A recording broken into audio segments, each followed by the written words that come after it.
I'm in my zone, on the road to the Super Bowl. Every game on the schedule crucial, it take a toll. It don't matter if we at home or on the road. You try to tackle, I'll truck a sucker and take it so. I'm staring at 4th and goal, gotta find an open hole. A linebacker just close a hole where I'm supposed to go. So now I'm thinking my centers are all pro, so I trust he can make a walk for wherever the ball go.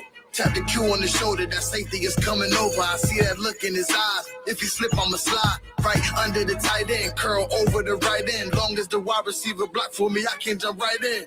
Yeah, there's 5 seconds on the play clock. The crowd was loud, but they stopped. Now it's silent while they watch. It's standoff in the red zone. All I see is red home. Watch me get this touchdown in this W and head home.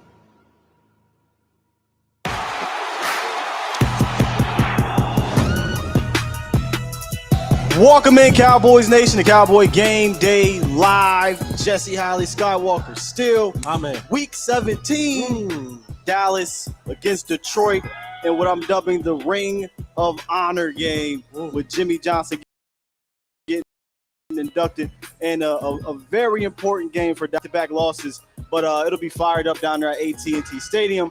But we're here live at Walk-Ons. If you are in the area, come on, swing through, chill with me and Jesse. Shouts out to Walk-On, shouts out to Cowboys Experience and Triple Dog Irish Whiskey. Almost at the end, bro. It's kind of crazy because we kind of started this thing late, and here we are, and I don't want it to end. No. So if the Cowboys can go ahead and win this game, Philly lose one, we'll be right back here with a home game in the playoffs, but it's not looking like that. That might not happen, so we'll see. No, but all you can do now is take care of business. Take care of business. Take care of your business, right? Take care of your home business and go out there and win the game tonight. But I do have to ask you a question, right? Because even the way that you came in and you introed this game as the Jimmy Johnson Ring of Honor game, I don't know why. There's a small part of my gut that it's not gas. It's not gas, ladies and gentlemen.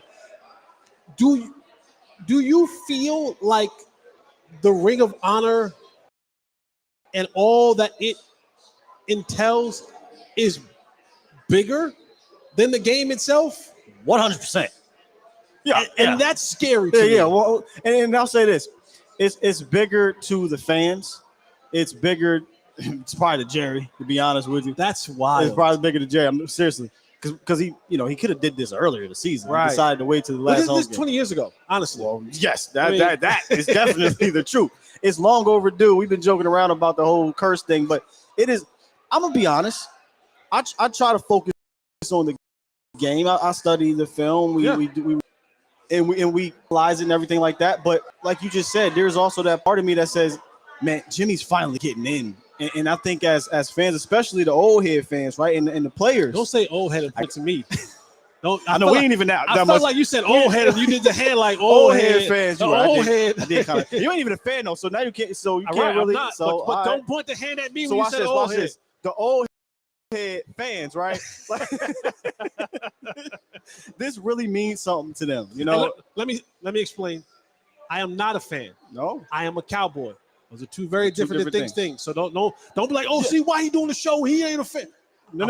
And when I say he's not a fan, it's not a derogatory way. Right. But you gotta tell them because they'll be like, what do you mean? Why is he even talking about the Cowboys? No. I am a Cowboy. That's different. That's a difference. There's Cowboy fans and then there's Cowboys. I'm not in the Ring of Honor Cowboy, but I'm there. I walk in the building and they greet me. They don't stop me at the door. Don't stop you. You're good to go. Yeah. I think it's bigger to us fans.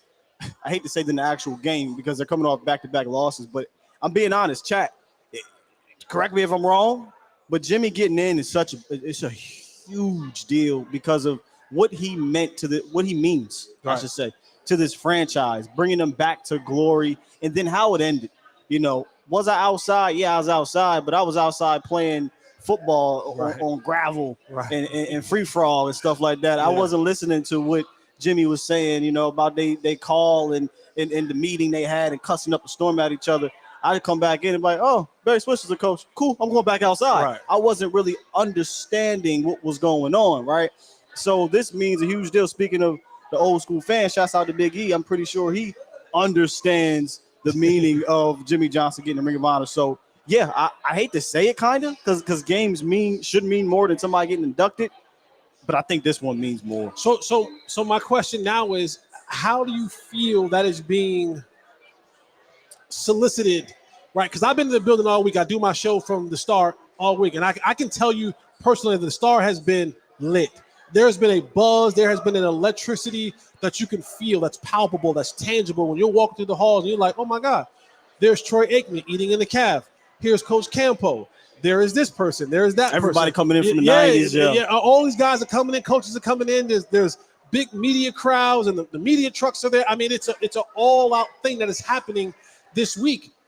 How do you think that's being implemented from a player's perspective? Could it be a distraction? Is it a distraction, right? Has it been a distraction? Can You it be a tell distraction? me. I don't know what is an equivalent. Probably nothing is an equivalent because, Jimmy, this is a huge deal. But wait, were you there with T.O.? No. I was a year after T.O. I was just thinking about, I don't know if you remember with the whole T.O. thing. Hey, T.O. took some medicine. And right, the things suicide like that. thing. Yeah, so I don't know if that was a distraction. But like Dez, 40 million well, reasons. shit, Dez had a bunch of them. Right. I mean, what was that a distraction in you guys? I mean, that's a negative distraction, right? Because I don't think this is a negative distraction per se. We were talking in the back. 99% of these dudes playing are probably like, oh, Jimmy Johnson, and don't really care. I'll say this. Like, this year, you had a more recent player, DeMarcus Ware, get inducted to the Ring of Honor. Yeah. There was that buzz. That buzz wasn't there. That buzz wasn't there. And I love DeMarcus Ware is one of my favorite teammates of all time. Love DeMarcus Ware. He's a Hall of Famer. He's a Ring of Honor. Wasn't even close. I wasn't even close. So that's the part that I'm looking at now as a player. And again, I'm going to point to myself.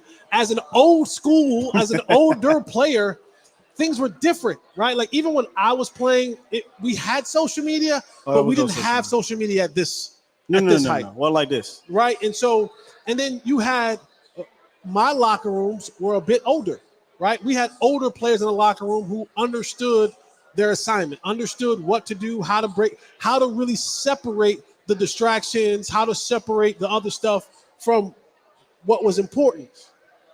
This team, for the most part, I mean, like, your stars, I mean, Dak's 30, right?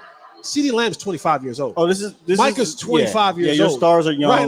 Like these are a bunch of Tony Pollard's 20-something years old. So you have a much younger group, right? And now you're talking about other guys who are, But see, I could use that as a strength because they're young. This doesn't resonate with them. Okay, you know what I mean? This is just like dang it. Troy Aikman said that's crazy. Keep it moving. Doesn't resonate with them as opposed to maybe if you had a few holdovers or some guys on the staff, Leon Lett when he was once here and things like that. Maybe he can get a little bit distracting in the meetings or whatnot. But I don't know. I mean, obviously my theory, but I don't know that it'll distract these young guys. Honestly, just a question. Yep. I think it means more obviously for Jimmy than DeMarcus because the front office. Yeah. Jerry, Steven, Charlotte. They were all around, Jerry Jr. Like they were all around when Jimmy was here, and a lot of them saw the good and the bad. Yeah. And now that they can reconcile and he's inducted, this is the cherry on top. I think you will never see them roll out a red carpet like this probably ever again for the Ring of Honor. If you think about it, maybe thinking Tony. I don't want to derail this show. Wow, you may not love Tony. No, I used to go fisticuffs with Tony. You may not love Tony. They love Tony. You think it get like this? They love. You know Tony, what? I can't deny. And Tony and Witten might probably go in together. So maybe a combination of those two. But I hear what you're saying. Jimmy's probably 1A. Jimmy's probably going to be 1A but for sure. Close behind that, you think Tony? Yeah, I do. Yeah, Tony will get in, and so will Jason too. So if they go in together, it could be a big deal. Yeah, because they did a package. Remember when he came back for the first time? I think he called a Kansas City Chiefs game years ago on CBS. It was the first one. He did this whole package thing. Right. So imagine if he gets inducted. Fair enough. Yeah, fair enough. But distraction or not, the Cowboys have to be ready to play this game. It is like I said, it's an important game to me because you brought up something last week at the crib I wasn't even thinking about. Right, like. Okay, you lose this to Miami. Do you want Going to Detroit, you're playing Detroit. You lose that. That's 3 losses in a row. Right. How you go on the road playing against Washington? What if you look? That's 4. I was like, oh my God, I wasn't thinking about that. You know, I was thinking about this is important because the Cowboys still have the opportunity to play for the division. Mm-hmm. You still have the opportunity to play. As crazy as it sounds, you still have the opportunity to play for the number 1 seed, right? Because of the loss for San Francisco. So that's why I believe this game is important. You need to put the pressure on both San Fran and Philly tomorrow to win. Because if Philly loses, now you're in a win-out situation, and you win the division. Now you get the 2nd seed because you beat Detroit. So you still got a lot to play for. Yes. A whole lot to play for. And that's why I believe these boys need to come out here with that energy that was better than what they came out against Miami and Buffalo before. Yeah, and the hope is that, okay, they're off the road, right? And back at home. You're back at home, and this is, oddly enough, it's night and day. It is the Cowboys on the road and the Cowboys are at home is Jekyll and Hyde. Shouts out to the Vosh Ray, by the way. Appreciate you, bro. It's Jekyll and Hyde. This team at home, they're closing on a 15-game home winning streak. They win today. There's 15 games 16 games in a row. Excuse me. Almost a dang full 2 seasons. Right. So 16 games in a row. They average 40 points at home, and everything goes in their favor. The communication is better. The play is better. Yeah. Everything seems to like turn the switch to the good Cowboys at home. But this team that they're playing in the Detroit Lions presents issues. The best team they'll play at home all year. It presents major issues. And at this point of the year, where the Cowboys, in my personal opinion, especially defensively, are reeling a little bit. They're reeling a little bit, and we talked about it a little bit, off air about the deficiencies that they've been having at the linebacker position. They recently just released Rashaan Evans, who was a backup role player, didn't play much this year, had spot play. It's a combination of him not really producing, and then he was arrested for the marijuana. Feel how you feel about marijuana. The law is the law here in Texas. That's what we have to do. Especially in Frisco. But this experiment that we've been talking about now, having Damone Clark, who is naturally a will linebacker, now playing more of the middle linebacker position, and now you're having to have Marquise Bell and Jaron Kearse and the combination of Donovan Wilson, and then you move Micah back and forth in that situation. It has really put this defense on its heels because those guys, for when you're looking at it, are playing out of position.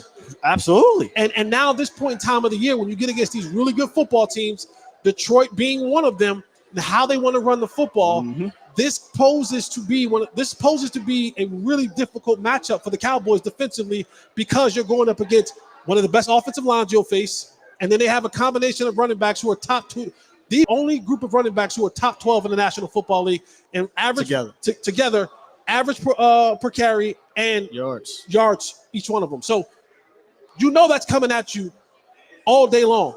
And now how do you fix it? Because you do not have the bodies. And they won't have the big body in front of them to protect them. And Jonathan Hankins, he's also inactive for the third consecutive game? Third consecutive game with the, I believe, ankle injury. He'll be out. Also, Rico Dowdle will be inactive. He was dealing with an ankle. So they're calling up Deuce. We'll talk about that here in a second. Eric Scott's out. Noah Inactive is back to Noah Inactive. I mean, hey, he had his one little run. He back. You had a good run. You had a good run. Awesome Richards inactive. And then Trey Lance, obviously, as an emergency quarterback, is inactive. But the two big ones here, and Matt Waletzko. The 2 big ones here, though, Jonathan Hankins, who is, like I said, 3rd game in a row. He's from Detroit, would have liked to play in this game. So you're going to need Mozzie Smith, who derailed the show. Apparently is down to sound, which is unbelievable. But you're going to need Mozzie to step up, Carl Davis, Neville Gallimore, Osa. All these guys are going to have to, pick up that slack. But the Rico Dowdle one, before we flip back to the defense, let's just talk about the Cowboys offense. They're playing at home, and that's where they're better. Clearly, at this point, there's no denying they can flip it. They flip some weird switch when they're home, when they're on the road. I get it.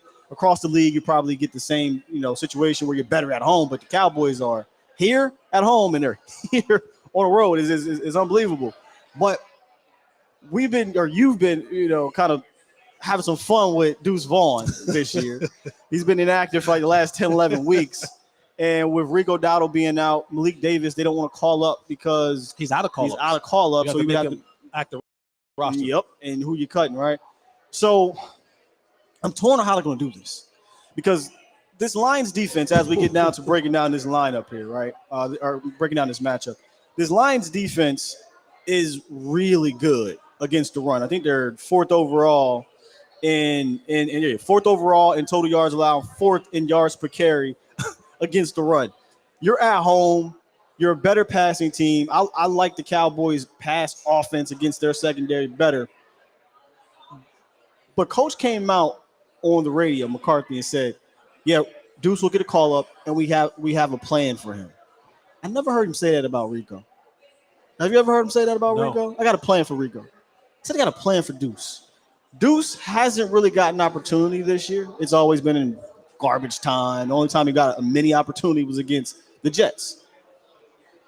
All jokes aside, do you think Deuce Vaughn could have a role where he could be productive against this Lions defense, whether it be in the pass game or run game? No. So you just think he's just the body today? I think he'll get some carries. But when you talk about we have a plan or we have a package for Deuce, I look at it and I go, okay, one of the things that we've been kind of asking for this entire season is, hey, let's kind of not abandon the run so quickly. Let's be a little bit more stubborn with the run in the sense of how can we develop runs for traditional sized running backs. And we've seen it time and time again. We'll look up at the end of the game. We'll go, all right, Tony Pollard has had 12, 15 carries, and Rico Dowdle has had 5. Tony Pollard has had 14 carries. Rico Dowdle has had 3. If that, bro. If he gets 5. So now you're telling me we're going to the complete opposite end of the spectrum and saying that this backup to the backup to the backup to the backup inactive for most of the years. That we're now instituting him and having a serious plan for what he's going to be able to do. A play or two here or there. Come on. I don't believe you. Need more people. We do not believe you. You need a stadium size amount of people to make me believe that all of a sudden now in week 17 that you have a package ready to go and brewed up for Deuce Vaughn to go out there and be productive. I don't buy it. Let me add on to the cynical thought process of this, because I think you said this. This is a team. This is a defense. Yes, in come on. Detroit. Come on. That they're going to blitz. Yes, they're going to send a DB. They're going to send a safety. They're going to send a linebacker. Come on. Hey, bro, I've seen Deuce earlier in the year try to deal with Bill Belichick sending some things, and it just did not work out. So I wrote down here pass protection and, even more important, communication. Deuce, if there is a plan, the plan has to be he needs to flare out in the backfield. He needs Texas routes, get outside, run the ball. It really can't be.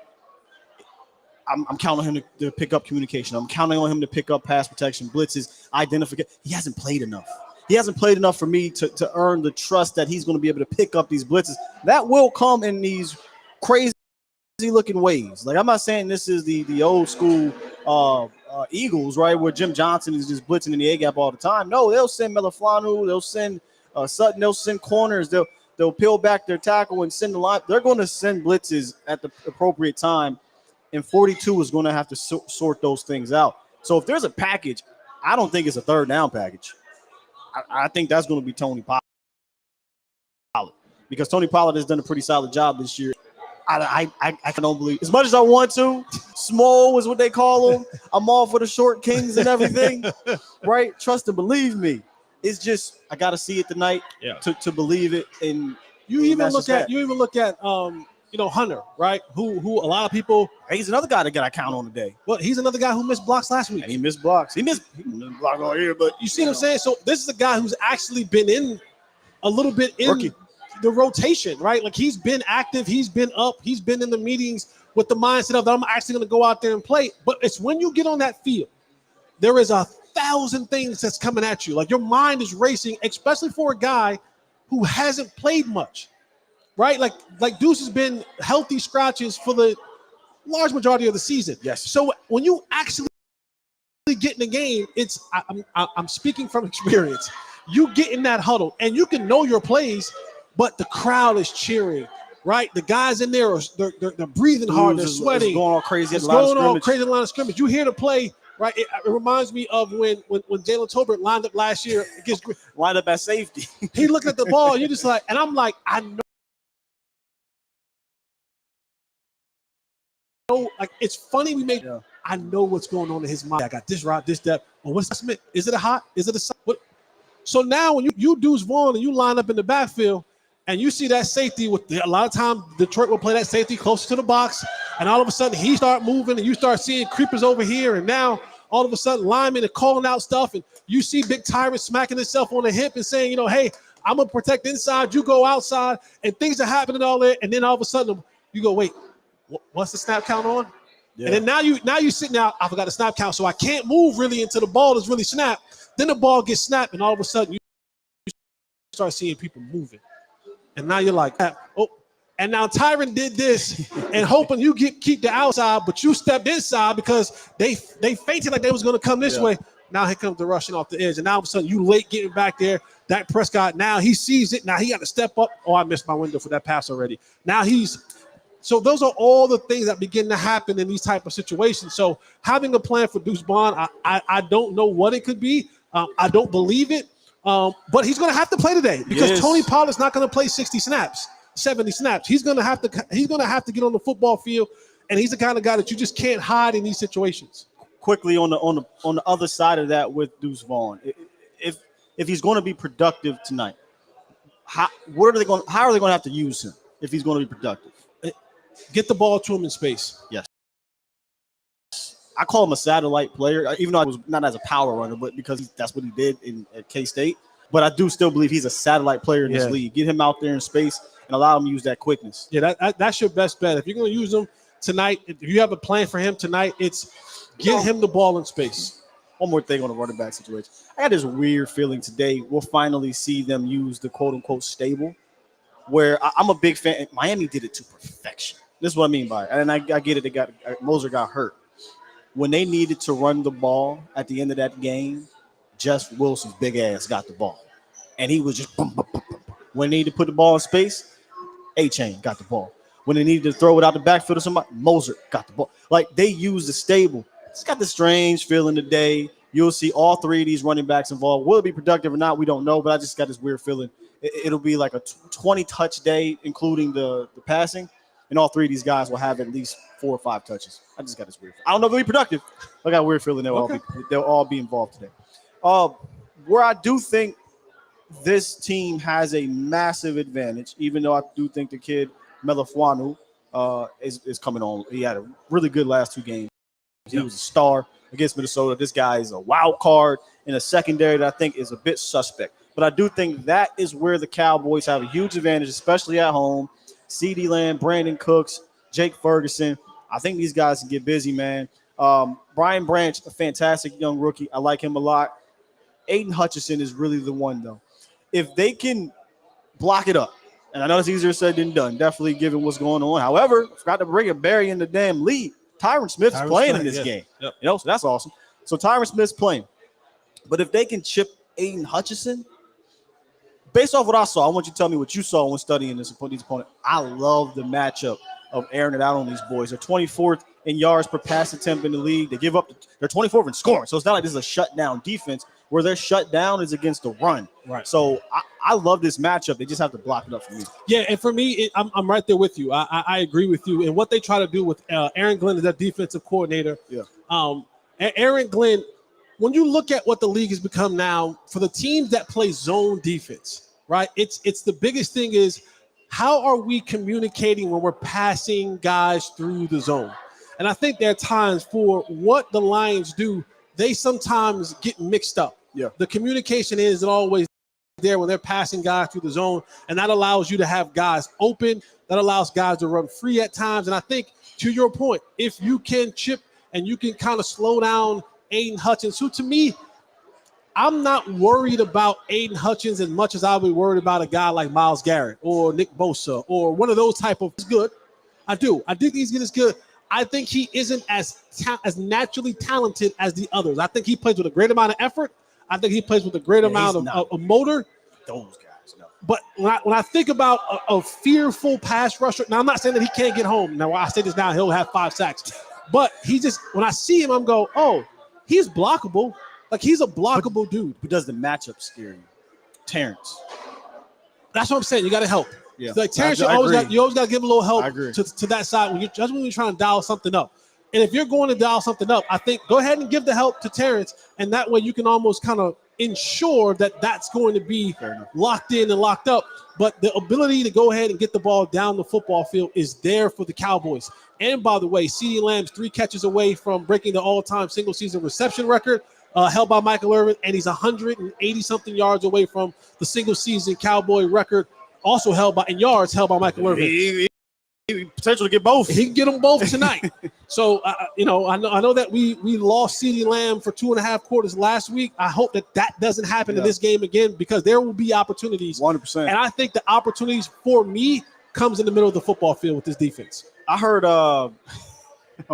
they always get y'all mixed up, but Isaiah Stanback, he had mentioned something that was a great point. He was talking about how there's going to be holes in the secondary because it's a young, inexperienced in a way kind of secondary. It's not that talented, and they're being asked to do things like show late blitzes or recover late, and so that leaves these gaping holes in the communication you talked about. And Dak has been phenomenal in his reads in regards to pre-snap, post-snap. I think he's been so good this year, one of the best in the league.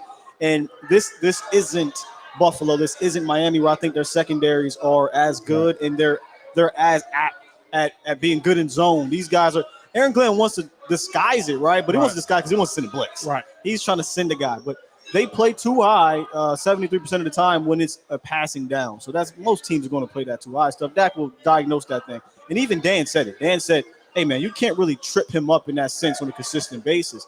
But where I do think they can get these guys, and see if I can pull this up, man, on film, man, these guys are susceptible to play action. Yes. My goodness. And it's the linebackers, really. It is. You know what's weird? As good as they are at play action, number 1 in the league offensively, you would think they practice against it a lot every single day. How aren't they better at it in the game? My thought is the coaching. I feel like their linebacker coach, defense coordinator Aaron Glenn, is just like, look, y'all responsibility, and we were talking about this in behind the scenes, y'all responsibility is run fits. If you see them do remotely anything like a run, get downhill. And they move with the string. And I think that's why they're so good against the run, because all 3 of these guys do their job and they do it well. And that's why they're top 5 in the league in stopping the run. But the downside is you show that ball as a play action, boy, they flying. And then the corners are peaking. So your slot guy who's responsible sometimes to if they flow it there and run support, he's peaking. Next thing you know, there's just daylight, man. It's just daylight because they fly downhill. So if the Cowboys can get into this game, and you look, I know a lot of people say, well, you got to be able to run the ball. I don't agree with that. I just don't. I think because linebackers, especially if you're coached this way, are traditionally programmed to come forward. Just the mere fact of a play action in the first 3 quarters of a game that's not a blowout, their first step is to step forward.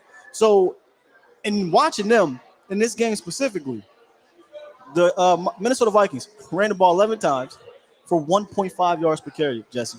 But play action, it was like it was just open every single time. But Nick Mullins is the quarterback, so he threw 4 interceptions, but he also threw for 400 yards. And that's why I think in this game, the Cowboys really can get back on track offensively, because I think they run play decide to do it. That can move. This is Nick Mullins is pretty stationary. That can recognize it, and we got the weapons. Would not shock me if this is a game where Brandon Cooks actually wakes back up and he has a big moment because of how they play, and they lose guys in coverage. And he's too damn fast, man. I mean, and he recognizes things too very well. So I think Brandon Cooks and CD can have a big game today. I'm right there with you tonight. And for me, I add in Jake Ferguson. I just feel like I just feel like with Dak Prescott, the way that he likes to deliver the football, he likes those things that are right in front of his face, right? Like he can see it right there. And I think you talk about the play action and all those type of things. When he comes up, when he pops his head up from that play action, and he see big old Ferg right there in the middle of the football field, I think that ball is going to be driven to him a lot today. But Seam shots. Yeah, but to your point, and then what ends up happening is you hit that a couple times, that safety begins to get a little bit nosy, gets a little bit greedy, saying, oh, I'm going to get the next one. And the next thing you know, boom, over top of your head, CeeDee Lamb or Brandon Cooks or whoever. But and again, I've always been a fan of the deep overs and the in routes, all those things that kind of make those safeties, put them in a bind, right? Make them have to make a decision. If I take the top off one way, then I come behind it with an in route. I put that safety in a bind, and we just kind of pitch and catch all game long. So I think the receiving core can definitely have a game today. Yeah. And I think there will be. I forgot what game it was, but when CeeDee Lamb knew he had to get 200 yards or whatever it was to have 5 games of 150 yards or more, whatever that was. Rams or something. Yeah, Mike McCarthy recognized it, and they made sure they got it. So I think these records that, while the course of a game, that they're not going to forget about them, right? They've talked about them. It's been brought up. I think there's going to be an assertive effort to make those things happen in this game. Not forcefully, but, and of course, the matchup is wonderful, by the way. Matchup is wonderful. Sutton's can't. I don't think it's stick. And these players are human. They can sit there and tell you all day all they want. We don't listen to the outside noise. We don't hear the outside noise. Well, they've proven to us that is a lie. That is a lie. your biggest stars and all the other players hear the outside noise. We can stop that. So last week when you talk about CeeDee Lamb being missing for 2.5 quarters. Oh yeah, remember the last time this happened? I don't know what game it was. Oh, the Chargers. Right after the Niners game, the very first drive, it was like Lamb, and marched down the field, might have scored a touchdown, kick a field or something. I don't forget what it was. But yeah, so I could definitely see coming out the gate, CeeDee Lamb. Trust me, CD. It may happen later on down the line somewhere else. It ain't gonna happen today. Not at all, man. It ain't gonna happen today. Hey, shouts out to Zach Ghosted, man. It's like he's coming through every single game day live, dropping the $200 super chat. Says, can't wait to hear the here we go. Hopefully we see Micah Parsons off ball more today. I mean, thank you, Zach. That's a great transition. It was a costly one, but we appreciate that support for the segue. As my guy Vaughn was saying. We got to get him to hit us on the Cash App for those. I tried. But appreciate the 200. Hollywood 16. Money sign Hollywood 16. Yeah. Money sign Chill Will 1026. HOLLEY Hollywood 16. Money sign Hollywood 16. But we appreciate you. Drop the. We just said hashtag. We just gave you the hashtag. Will 1026 Hollywood. God, but that ain't the one. We just said Zach Ghostin dropped another 200. Yeah. Money sign Hollywood 16. Now, come on. Yo, you gotta love Zach. Look, Zach said, look at my button. I got it, man. He said, F it. Here's another 2 bills from my man Jimmy Johnson. Oh, he just throw the 2 bills for Jimmy Johnson out there. Just throwing it out, making it rain, man. Shouts out to Zach Ghosted, my guy. Appreciate you, big dog. Michael Parsons off ball. Let's talk about this Lions offense very quick. It's a good one. It's the best. I think this is the best team the Cowboys will have played at home all year for sure. In my opinion, I think they're better than Philly, but that's another discussion. But this offense is, I'd argue, one of the most well-rounded. I say one of because I don't want to put my foot in my mouth here, but one of, if not the most well-rounded offenses you will have seen. I don't give a damn on the road or at home, and that's respects to San Francisco, because the way this team runs the ball. How this team runs the ball, I think, is slightly different than what you've seen in Miami and what you saw against San Francisco. Those teams are more zone type teams. They want to attack the edges a lot. You get a lot of eye candy. I'm not saying that Ben Johnson doesn't do it. This team is more gap. They're getting downhill. David Montgomery is trying to run you over. Next thing you know, Jahmyr Gibbs is trying to run by you. He's putting you on skates. Jared Goff is running play action. I saw a statistic on SIS where they throw the ball. When they throw the ball, it's out of play action 90% of the time. Yep. And I was like, that makes sense. Because when you run the ball that well, you're going to run play action. And I don't care if Mike is at linebacker or Bell or Clark, you got to be ready for this. And look, on one hand, I don't think you need to run the ball successfully for play action to work. On the other hand, when you do, there's no denying that linebackers are really looking at it every single play. And not only that, the secondary as well, because what you don't want is from a safety perspective is if I see my guys, my 2 front lines linemen and linebackers getting gashed and the ball is getting to the secondary. Well, what I don't want is I don't want a lot of space in between myself and Jahmyr Gibbs, myself and David Montgomery, because I don't want to get shook out of my shoes and I don't want to get run over on national TV. So even those guys begin to even take a couple steps up and creep up to try to close that gap in the running game. What does that allow? The ball to go over the top and hit you that way. But this team, man, they have the weapons. They have two good running backs. They have a 1A wide receiver in Amon-Ra St. Brown. Sam Laporta out of Iowa is having an absolute fantastic year. He might be tight end one in the NFC. George Kittle. He up there for all pro. He's honors, up though. there. I'm just gonna say that. He is up there. I think he's close to having over 100 targets, if not already have 100 targets on the year. And they have some other guys. They have some other players that are in that. A good role player. Yeah, mix. they got it.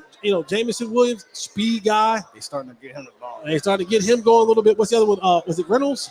Reynolds. Reynolds. Is it not Shakir? Khalif or something? Yeah, Reynolds has come over. Remember, he was with Jared Goff with the Rams, so he's coming. So they got all the pieces that you want, and they have a really good offensive line. And Dan Campbell up front, he's going to want to be physical. He's going to want to win the battle of the trenches, and that's going to be the run game that the Cowboys have to figure out. Listen, you got to figure out a way to stop this run game because that is number one. It is not only is it number defense. one, it's stopping it when you know it's coming. Yeah, that's the part that's been a little bit frustrating for me for the Cowboys. Like, they didn't rush for 200 yards, but it was like, man, in those matter-of-fact moments when you knew it was coming, I knew it was coming, the world knew it was coming, you couldn't do a thing with it.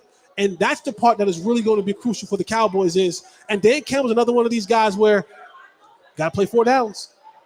Yeah, he's going for it on 4th. So sometimes even when you think, I stopped them on 3rd down, it's 3rd and 2. I'll go for it. Dan Campbell will go, and not only will he go for it, he's one of the only teams that on 3rd downs, he's running the football.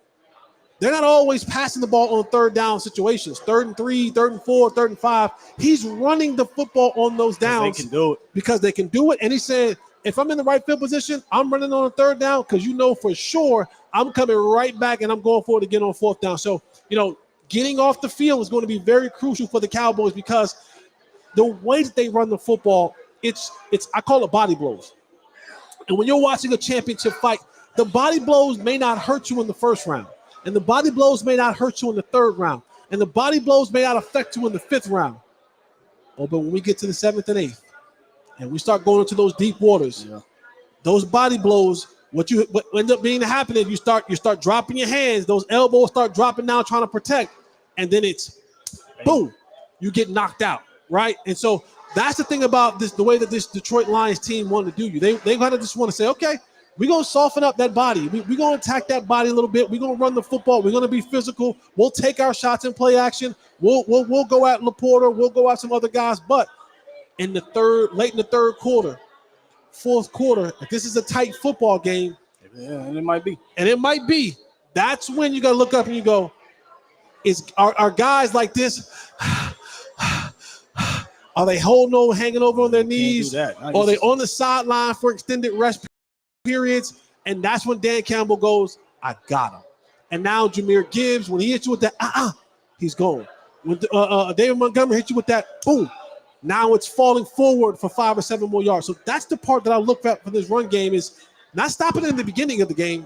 It's the body shots and how will they affect you late in the football game. Yeah, it's cliche what I'm about to say here, but they've got to win on early downs. Because if they win on early downs, Jared Goff is one of the – he may not be sacked as much because the offensive line is great, but this defensive pass rush is greater in my opinion.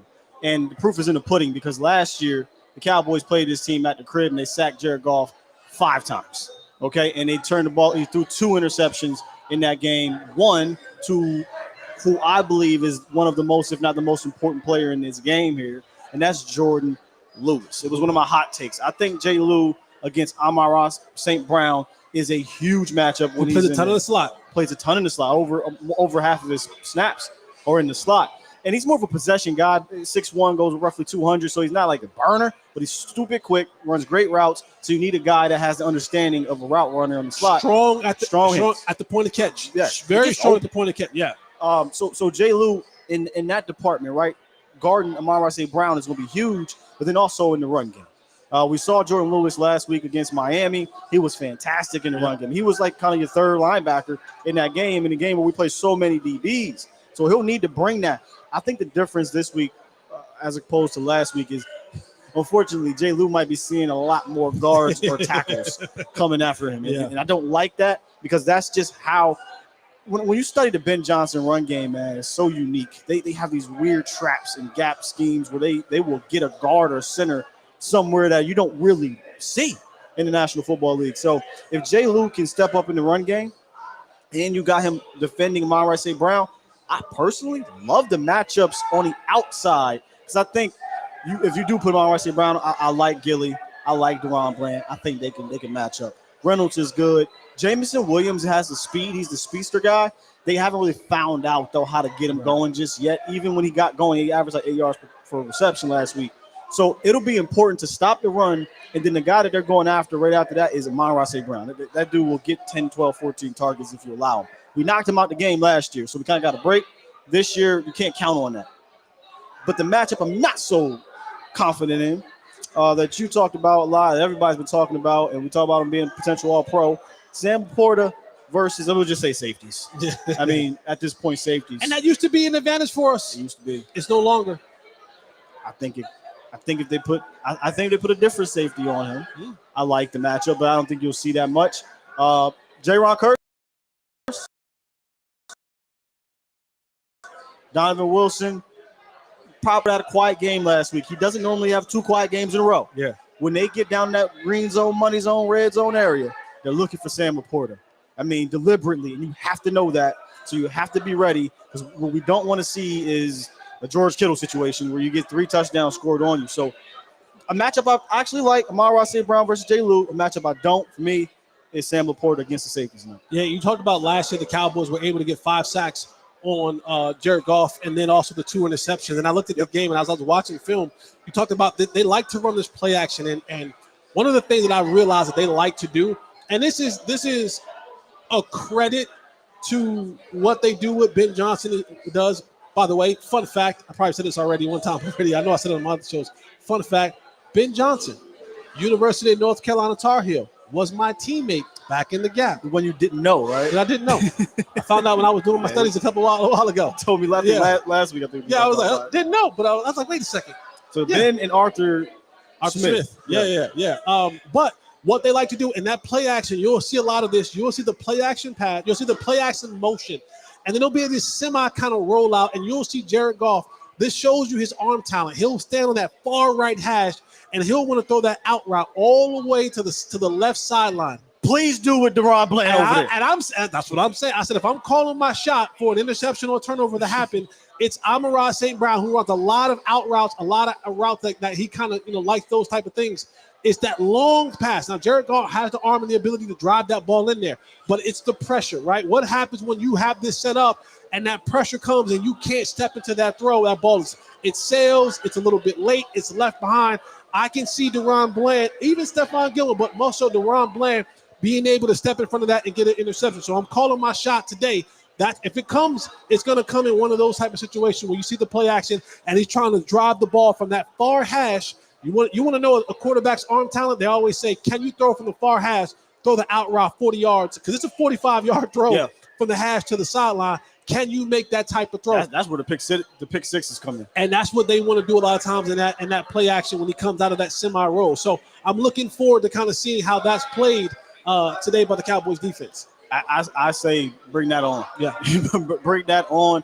I was just sitting here thinking, we were talking about last year, man. I was just remembering Trayvon Diggs getting the interception deep, and I'm just like, I wish, because I don't think any of these guys really scare you deep unless it's a play action and you get bit or double move or some situation. But if it's just drop back and try to run by me, Diggs, man, he baits you and he get that interception. We haven't seen that from Gilly. We haven't seen that from DaRon Bland. Most of their interceptions are coming in that 15, 20-yard in variety of that out route. But we have to be careful in this thing. We talk about Sam Laporta, right? Because while Malik Hooker has played some good football, it's getting now guys like this is a copycat league. Yes, they watched the film. They saw last week that the speed alone gave the middle of the field. So what happens now, if I run Sam Laporta down the middle of the football field because they watch film all week, is the guy who has almost over 100 targets. He's not Smythe. Right, he's not Smythe. So Malik Hooker, because we want to play the single high safety all the time, when they run Sam Laporta in that middle part of that field, and he steps up, and all of a sudden now you got Gilly having to chase a guy like a Williamson like that in the backside. Those, and again, the play action. He comes out of that. Don't be shocked if you try to see that deep post coming behind Malik Hooker because he's bit up on Sam Laporta because he's working over that middle, and they run that deep post behind with Williamson because it has been shown on film that at times Gilly and sometimes Deron Blunt have struggled with speed on the outside running those deep routes. Waddle the biggest thing is Waddle caught Gilly. Tyreek Hill caught Bland. He just dropped the ball in that particular game. So those type of things early in this football game, trying to take their shots, trying to like kind of show these guys, hey, if you play up too close, we will take a shot. If you play too far behind, we will run the football or we will throw the ball over close to the middle of the field. It's going to be a dogfight. I think the Cowboys will be in a dogfight today against the Detroit Lions. It's going to be about getting to Jared Goff, Yes. and I think Micah Parsons. Again, you got to stop the run though. But we're assuming right now. Okay, Cowboys take care of business, stopping the run. Now, can Micah Parsons beat Decker or I think that's Penei Sewell or whomever? Right? This is a good offensive line, by the way. But can Micah be Micah tonight? We're in for a fight in this running game.